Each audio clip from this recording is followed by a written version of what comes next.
It's time for this week's episode of Brandon Sports Talk, featuring in-depth interviews from those who are trending in the world of athletics. And now, here's the host of Brandon Sports Talk, Brandon Pate.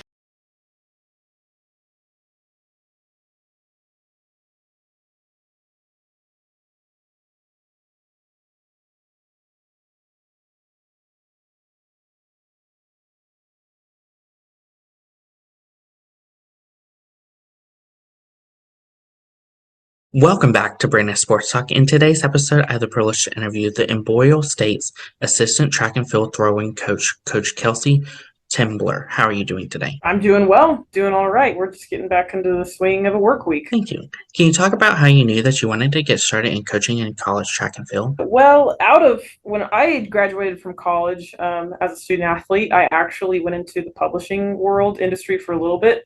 And I guess I did that for 5 years. And after 5 years of sitting at a desk, I decided it was probably not for me anymore. So I actually went backpacking through Europe for a summer. And then when I got back, Washburn University up the road from where we are needed a javelin coach, which was my event in college. And so I went to, actually, still remember the first day of practice. I didn't really want to go, to be quite honest. And my best friend said, you should just go once. And then if you don't like it, then that's that. But I went that one practice and I was sold ever since. So it's just been a slow kind of building from that day. So I just fell in love with watching athletes succeed to the point where I was more excited for their success than I think I was in a way when I was, a student athlete. What was it like going to community college to compete before going Division One? I don't want to knock JUCOs. For me, it wasn't the right route, and I wish I would have been. I would have given more consideration to a 4-year university right out of high school. Simply because of the consistency. I think that I found that training, 4 years of training versus 2 here and then 2 somewhere else, that just kind of threw a big wrench in what I planned for myself as an athlete. And so, I mean, I certainly learned a lot at JUCO, but looking back, I wish I would have gone to a 4-year, even whether it was D2, D1, or even D3, I wish I would have given consideration to a 4-year a little bit more. So, yeah. What was that feeling like when you went to Hawaii, Manho, and you got to compete? That was a lot of fun. That was sort of on a whim. So when I left JUCO, or my coaches and I at JUCO were starting to look at where I was going to transfer. I went on a couple of visits. I think one was Illinois State, and I can't remember the others. But then obviously Hawaii was sort of like a pipe dream in a way, like, oh, well, let's go out and see how it looks. But then, the coach at the time there, Garrett Collier, he was a very good coach, and the program was, still kind of building and growing, at least the throws program. So when I got there, it was a perfect fit. What was that experience like being the javelin for Hawaii? It was great. I mean, there was very few of us out there, but it's such a niche thing, and we had a women's only team out there. We just had a big family that, a lot of us, we'd go out and throw together. And like I said, our Coach Garrett was awesome. And it was just like a big ohana. Of course, while in Hawaii competing, did you only throw javelin or did you do shot put and disc too? No, I only did javelin. When I was at JUCO, I did hammer and javelin. And then I wanted to continue hammer when I got to Hawaii, but my marks were not nearly good enough. And I still remember my coach saying, Kelsey, you have to be throwing a lot further if you wanted to keep doing both. So I became a jab specialist once I got to university. What was that like, obviously, getting to put on that jersey for Hawaii and represent them? It was awesome. I mean, green's my color. I think it does well for me. Yeah, it meant a lot because I was a Kansan, transplant from the middle of the prairies out on an island that a lot of people only dream of visiting for vacation, and I was really proud to put on the jersey and represent the island. So yeah. Of course, after your collegiate career, what was that like getting into publishing and then going into coaching? Getting into publishing, actually, so that's kind of funny because I remember several of my classmates and just teammates from Hawaii, we kind of hit this, like, I think a pretty common, like, low grade depression when you realize you're not a student athlete anymore. So it was a hard adjustment. I did keep competing for a while, post-collegiate, unattached to a few meets here and there. And so that definitely helped kind of bridge the gap a little bit. But it was an adjustment for sure, getting into the publishing world. I mean, I loved it for a time, but then I think what I loved so much about that job was like the learning aspect of it, growing. But then I realized at some point too, coaching is all about learning and growing. Like if you stop growing as a coach, it's probably time to reassess maybe what your life path is going forward. So that's how I try to approach my coaching career. What was it like getting into college coaching and first starting off as a volunteer assistant for Washburn University? As a volunteer assistant, I was very poor. I lived with my aunt rent free for a little while, and I worked at a brewery. I think it was a restaurant brewery kind of thing. And so I was a waitress part-time and then coach full-time because I just wanted to be there all the time. So at some point, so the first year I was a volunteer assistant, and then in the summer of 2019, I did an internship at KU for the strength and conditioning program. And when I came back to Washburn in the fall, they had hired me they gave me a small stipend to coach the jab throwers. And then they also got a stipend for working in the strength and conditioning program. So that was a busy time. I was still living with my aunt.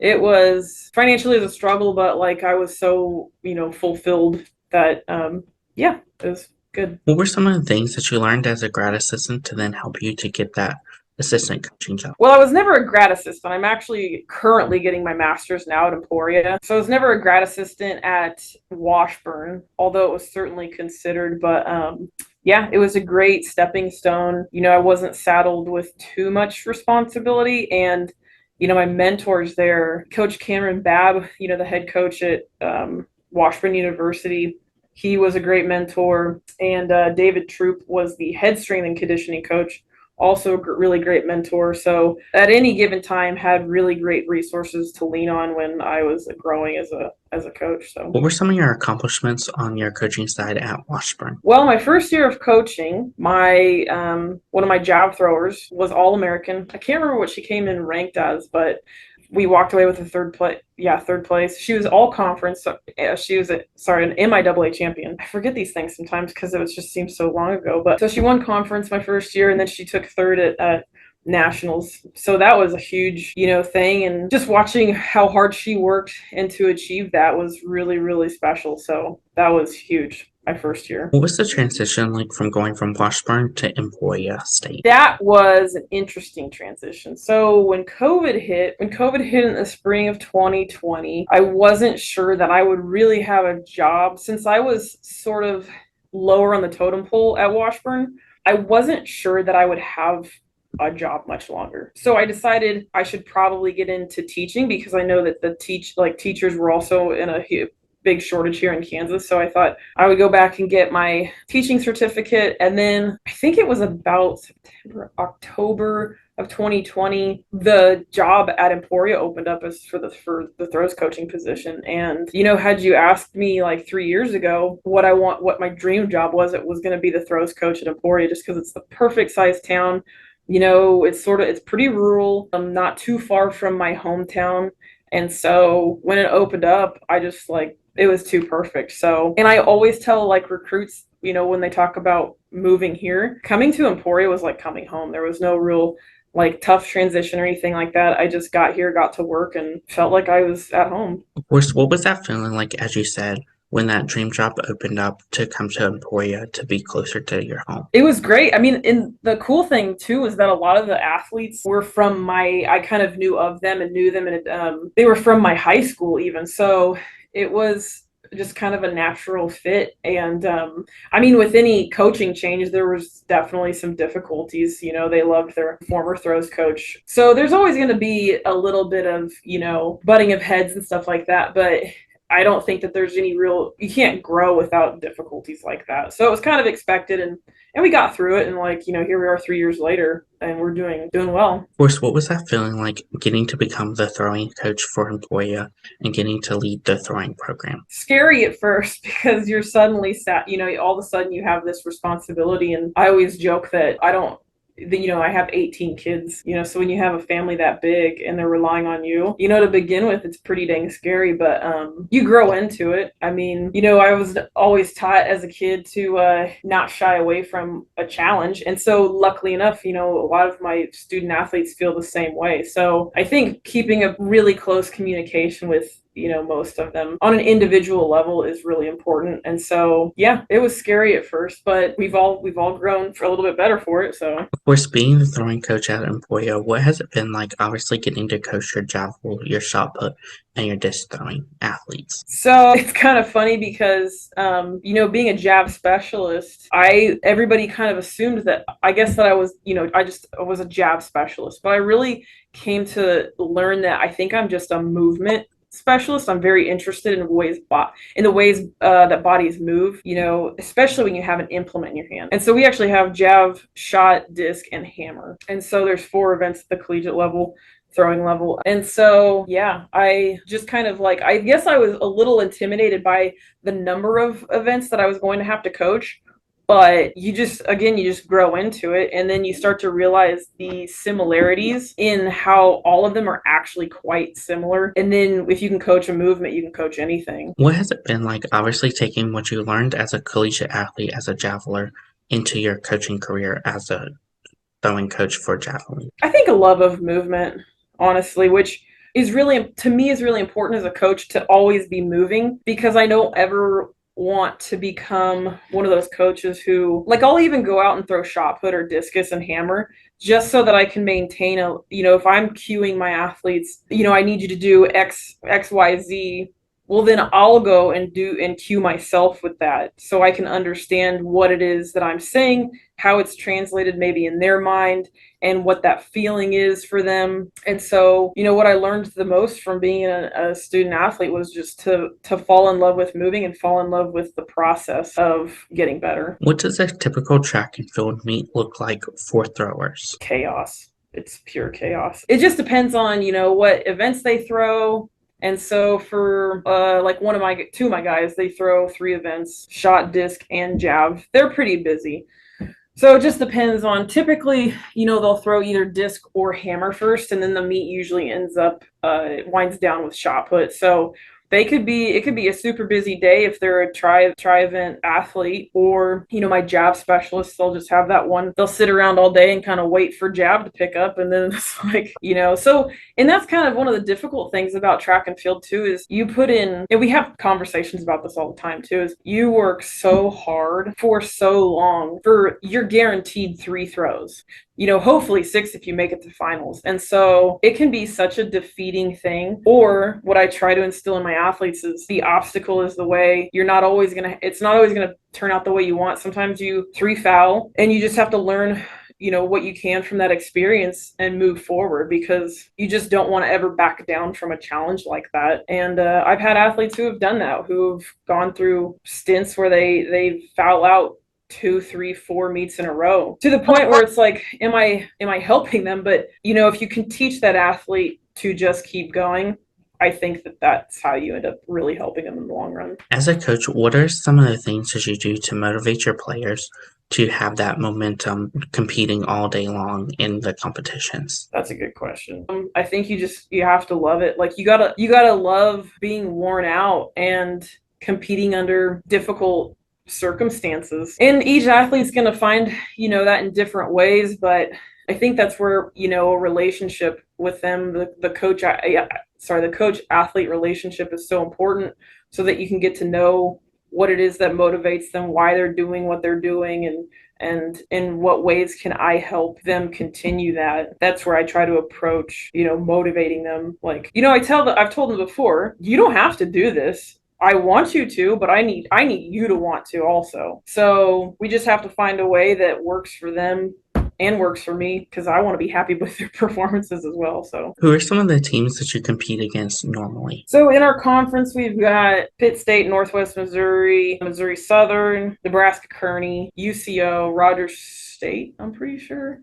I'm missing a few in there, but it's a pretty tough conference. So yeah, those are some of the teams that we're typically seeing. What is that like, obviously, getting to compete against some of those teams like Pitt State and Rogers State? Pitt State's a lot of fun just because they are such a powerhouse. I've just taught my guys, my group, not just my guys, but my entire group, is to love the challenge. I mean, take on, just because there's a team that you think is untouchable, it's even more of a motivation to tackle the biggest, the biggest marks and see what you can do. As a throwing coach, what is it like, obviously, seeing your athletes achieve those high moments and those milestones in their career, whether in shot put or throwing and javelin? It's a great feeling. I mean, it's the reason I coach because, if they can succeed after a lot of hard work, then I'm happy. I mean, and it's not just the marks. It's like if they can stay tuned in, they won't always get the marks that they want, but if they can grow as a person from it, because one day it's all going to be over. You're not going to get to be a student athlete anymore. Probably not going to compete. A lot of them won't compete post collegiate. So we chase those marks for as long as we can and grow as a person through that. Can you talk about, of course, the culture that you've helped to build for the throwing program? Yeah, that's kind of a tough question because I don't think that I've ever actually specifically set out to build a culture. Like I think that a coach builds the culture just from who they are as a person, so each coach has to abide by who they are as a person. And if they try to, impersonate somebody else or another coach, that's, you start picking up what's I think called imposter syndrome. So I can't build a culture from another program just because they're successful. I just have to kind of stay true to my own personality. And then through that, athletes come into the program who are going to complement, my style and stuff like that. And vice versa. I definitely want to complement their learning style while they complement my teaching style. And through that, a lot of the culture is built through their interactions. I'm kind of like, I'm the leader, but they got to also go and interact with each other. So a lot of times I love hearing about when they go, they'll go do bonfires and stuff like that together. I think every couple of months they'll go out to the lake and do a bonfire or something like that, go over to somebody's house for a game night. So it's that outside of training time, what they're building together is the true culture, because then when they get to practice, it's just going to be, that's going to carry over from what they've built outside of that. What does the recruitment process look like for those prospective student athletes looking to compete in track and field? A lot of times I'll go on this website called MileSplit and kind of just start looking through marks. But then, that's just sort of the beginning. It takes a lot of time and effort and research of tracking down that student athlete, seeing what their goals are academically, and also, just watching how they move. So I got to track down video and stuff like that. And I always started off though with a phone call. I'm not much of a texter anymore just because it takes too long. But, when you can get someone on a phone, you can get kind of a read for who they are, and then definitely get them here for a campus visit.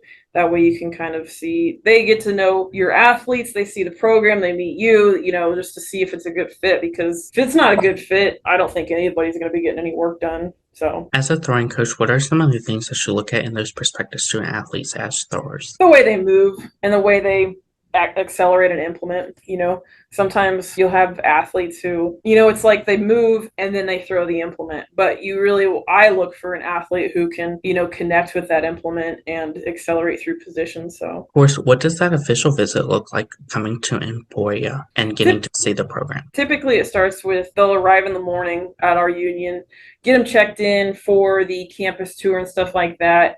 And I remember college visits and I was super anxious. I was really nervous, and so I try to remember that, and that these student athletes probably feel the same way. So I go greet them. I tell them, I don't want to overwhelm you with a lot of information right now. So just get settled in, go on the campus tour, campus visit, stuff like that. Keep, text me throughout the day.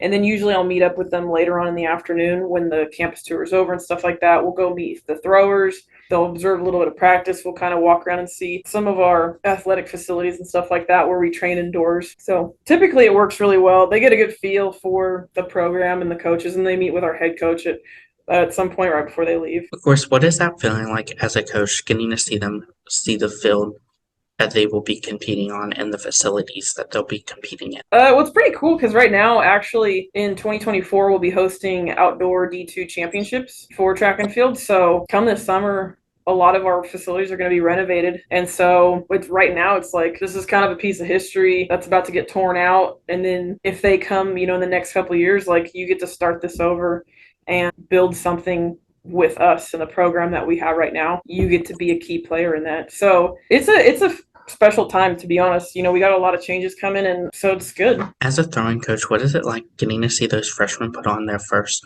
Emporia uniform for the first time? Usually it's the uniform checkout day is chaos. It just seems like a common theme here, but it is really cool. A lot of athletes are sort of here that come here anyway, are small town, rural kids, went to maybe like a 1A school. I think one of our most recent All-Americans, her school had 40 people all together, K through 12. So, watching her put on a jersey for the first time was a lot of fun because we forget as student athletes how special that is to be competing at the collegiate level. And in a conference this difficult, it's special. Yeah. Was it like obviously seeing those freshmen put it on for the first time, or is this the seniors putting it on for the last time? Oof, with the seniors, it's bittersweet. Like I'm gonna miss them. I at the end of the year I always end up getting teary eyed because I love them to death. But you want to see them move on and go on to bigger and better things. It's just you get used to personalities for so many years. And then watching them leave is kind of, sucks, but they got to grow up sometime. So, as a coach, what's it like obviously seeing those players go on and achieve great things after collegiately, whether it's going into the corporate world or competing for the U.S. track and field? Well, I have yet to have any athletes competing for USATF. A couple of my athletes I know of who have started very successful careers after being an athlete, and so I keep in contact with a few of them, and just that they're succeeding as responsible adults is very rewarding, So, and when you get invited back to their weddings and stuff like that, that means, I did something right, that I think. So obviously we built some kind of a working relationship that, I've done well by them. So what are some of your future plans for the program moving forward? I want to keep winning. I want to keep growing the number of throwers as well as the big thing, selfishly, I guess, is, coaches still want to win. But through that, the main thing is I want to cultivate a good human being in the right way. I want people to abide by rules and be respectful of those around them and stuff like that. So our staff has a lot of plans on how to build this program. And it's not always, with perfect little lines drawn around it, but we're getting there. It's kind of a learning process as we go. So, what advice would you give those high school athletes that are looking to compete to the college level? Grammar in emails is very important. I would say if you want to compete in college, you got to make contact with schools that you could realistically, or even shoot for the stars. Like, you never know when a program might pick up, a walk-on or something like that. But I think more than anything, I want to see a proactive student athlete.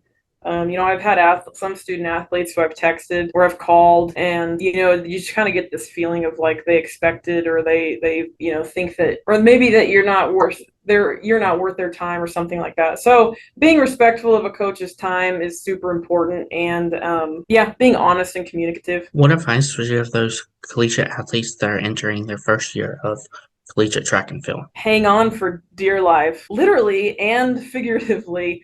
When I'm teaching young athletes, it's their first year of hammer, I tell them exactly that, just trust the ball and hang on for dear life. But the first year of college for anybody, and this is for students or student athletes, it's a huge learning, there's a huge learning curve. You just got to be ready for change and try not to let it get you too down, but not to expect. I think a lot of student athletes come in thinking they're going to set the world on fire. And that may be true every once in a while, but don't get too down on yourself when you don't, I think is the big thing. So what advice would you give those collegiate athletes that are looking to compete post collegiately, whether it's Team USA or nationally for a club? I mean, just stay in shape. I think so. My lifetime PR in javelin, I threw in 2018. So, well, I mean, 6 years out of college, I threw my lifetime PR. So, but I always have had a love of, again, movement, and so I never stopped training. Like, I was always lifting, I was always throwing in some capacity. I've always gone, I like running and stuff like that. So, although I think my biggest maybe regret is that I thought that I had to stick to a very strict training regimen, which may be true if you